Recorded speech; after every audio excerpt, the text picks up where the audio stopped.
In a bustling city, an environmentalist named Leo was on a mission to save the rainforests. He organized a massive campaign, complete with banners, speeches, and a giant inflatable tree. "We must protect our green friend," he shouted passionately.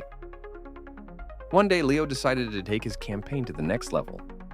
He dressed up as a tree and stood in the city square, hoping to attract attention.